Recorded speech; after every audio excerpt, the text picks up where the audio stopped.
My wife sneered that I couldn't afford what she wanted and she'd find someone who could. I wished her luck, filed for divorce and let her discover our prenup protected everything. I pull 140K in software sales. Not rich, but comfortable. But then her college roommate married some hedge fund guy and suddenly our life wasn't enough. Why can't we go to Bali like they did? Her ring is 3 carats, mine is barely 1. The comparisons never stopped. 3 weeks ago, I came home from a brutal client meeting. She was scrolling through vacation photos on her phone. We should go to the Maldives, she said, without looking up. Maybe next year. Argentine.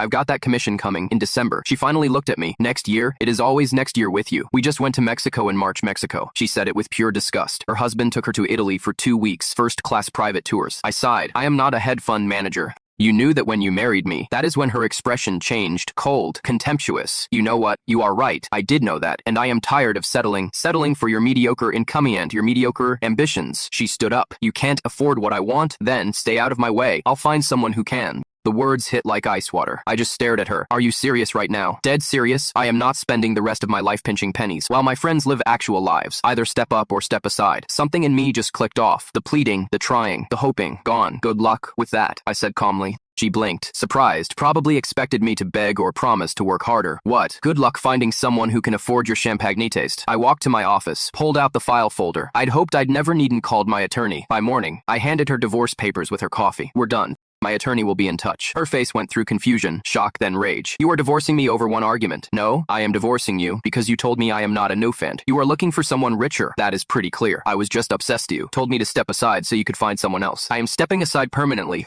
Here is what she didn't know. We had a Prenup, a solid one. My lawyer, uncle, insisted on it before the wedding. She'd signed it without really reading it. Too excited about wedding planning. Before we met, I'd inherited 280K from my grandmother and invested it. Well, by the time we got married, had grown to 420K. That money stayed separate. The prenup protected it entirely, plus my startup equity from before we met. She'd been looking at our total net worth, around 700 to 80K combined, thinking she'd walk away with half of everything. She had no idea. At mediation, 2 weeks later, her lawyer started strong. My client is seeking a 50-50 division of all marital assets, including investment accounts, retirement funds, and home equity, plus $3,000 monthly spousal support. My attorney slid a document across the table. Prenuptial agreement signed by both parties 6 years ago. Her lawyer started reading, then stopped. Read it again. His expression shifted. You signed this? He asked her. Yeah, like 6 years ago before the wedding. It is just standard stuff, right? Did you read it? I mean, I